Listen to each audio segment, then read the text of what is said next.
Hey everyone, this is Pramita here. Today I'm going to show you how to create your vintage ephemera sort of thing by using your stamp sets. So let's begin. And in this way, you will also be able to not only maximize the usage of your stamps, but also you can use up a lot of scraps that you have, because I have this constant warfare with my scraps. As you people know, I love to use up my scraps because I don't feel like throwing them out. If you can't use them at all, that's a different story. But otherwise, I think it's you can use them to a certain extent. So for that, of course, you're going to need a bunch of stamp pads, ink pads, sorry. So I'm going to use my StazOn archival ink. This is coffee, and this is orange blossom, and this is potting soil. So these are the 4 stamp sets that I might need. And I'm also going to show you how I am storing my scrap pieces of paper. So, and this will give you an idea how to use them better. So these are some paper dories that I had made quite a while back. I think I did show this in one of my video when I was filming a flip through. I did make this, and it was from a file folder, as you can see, and it has 4 strings, and yeah, it has pockets. I'm going to show you how I have stored paper in them.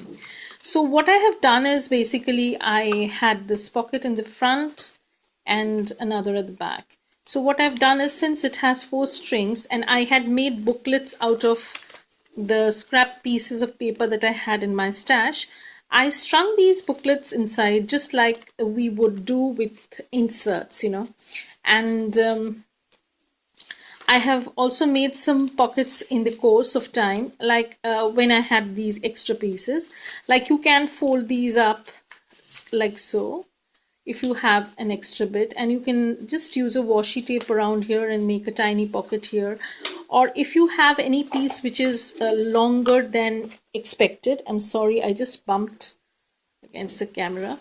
If you have anything which is pretty long like so, you can fold it like this, just to make it a tuck spot. You can glue this part and then you can have a pocket out here. So these are just some cool ideas that you can use. Over here I have used envelope.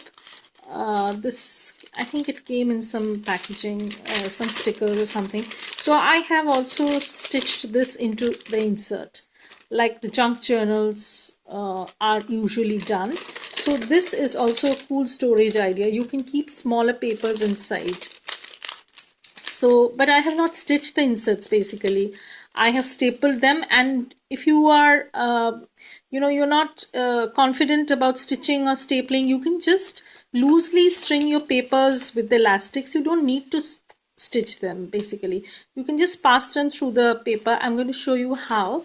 Like, this is my elastic, this one, and this is a paper that I have received, and I would like to keep this and use up in my projects. So what I'm going to do is, I can't just staple this over here, so I have decided to string it like so. So it's going to be staying in one place, and when I need it, I can go and use it up. So that's one way of storing papers easily. So what in for this, I had a few paper dories that I had initially made when I was starting out on my traveler's notebook journey. So, and I have used those to store the papers. So that's one of the tricks, that how I store papers. And as you can see, there are all sorts and sizes and shapes and whatnot. So I can use them up in my journals and in certain projects as I go. So that was the idea behind this. And these are some of the papers that I have in my stash, which are a little bit shabby chic or vintagey looking, like this paper. This I think I got in a Happy Mail from my friend in Germany. And so what I do is I keep them in this kind of bundle sort of booklet. And this is another booklet that I have. This I think I have 2 booklets out here. No, 3. So this is another one. And as you can see, I have another booklet strung out here. This is a smaller one. Absolutely teeny tiny papers, which can be used in making pockets and whatnot. So maybe I'm going to go with something of this sort.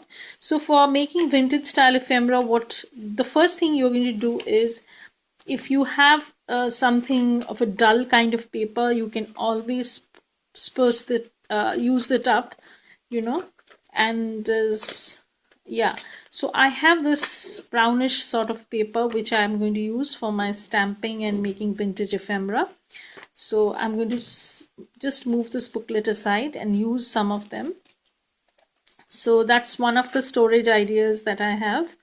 And another one I did show quite a while back is I did get a wedding invitation in this. It was not so bulky like that. There was a small envelope sort of thing inside. What I did was I stitched, insert inside it. I'm going to show this. I tied a ribbon.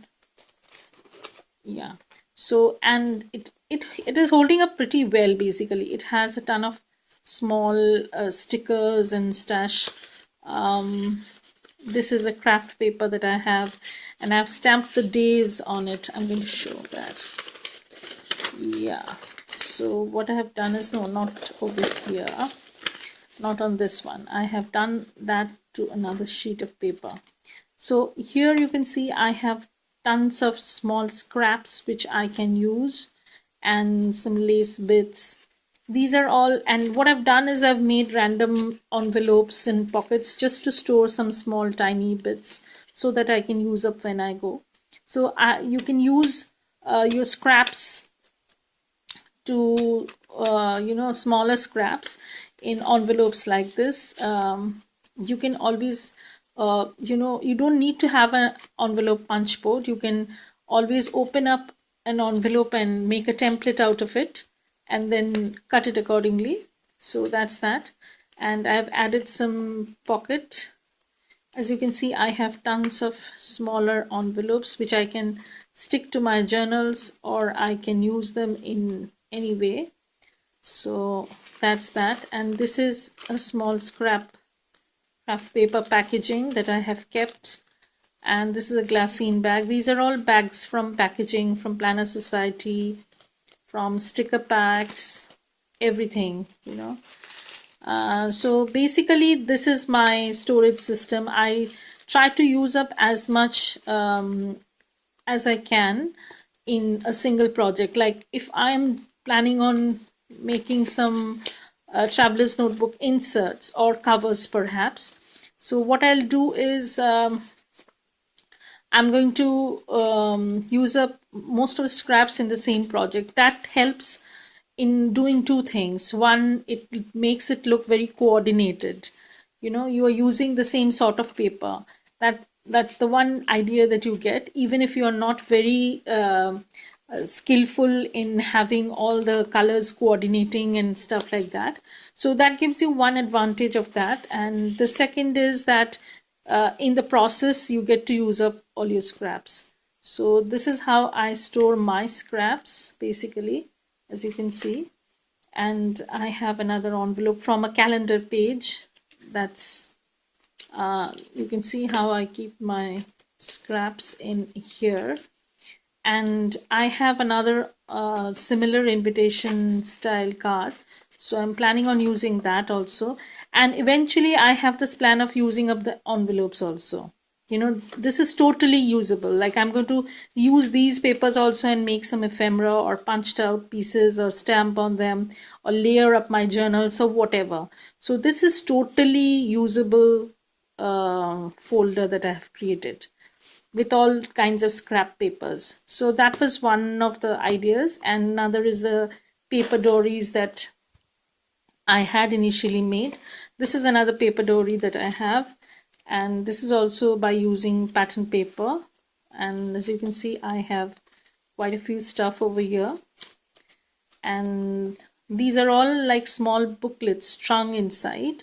So maybe my stamping and storage ideas will be a two-part session sort of thing. So I have this portion.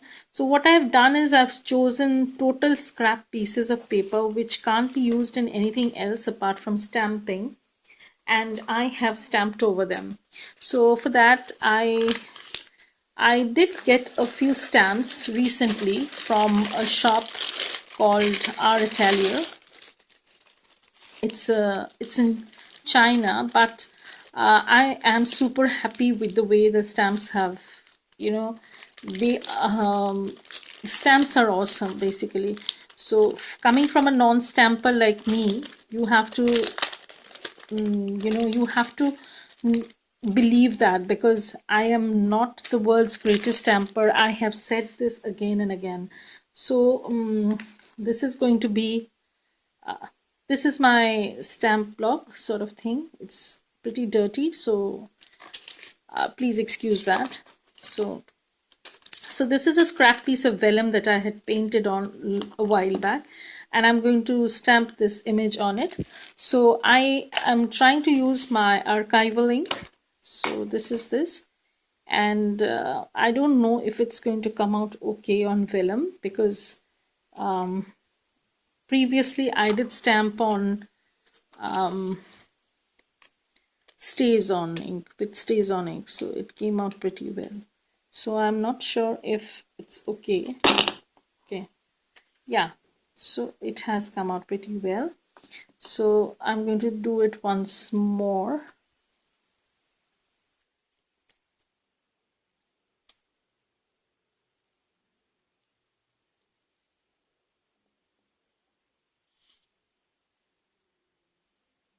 See how it has come out. So it has come out pretty well. Now you can tear this up or cut it into small teeny bits and use it in your journal. And now I'm going to show you how I do that on a book page. So you can do the same thing on a book page. What I've done is, this is a torn book page, as you can see. Now I have a storing system for my book page stamp images also. I'll show that later on in another part maybe. So for the time being, I'm working on this.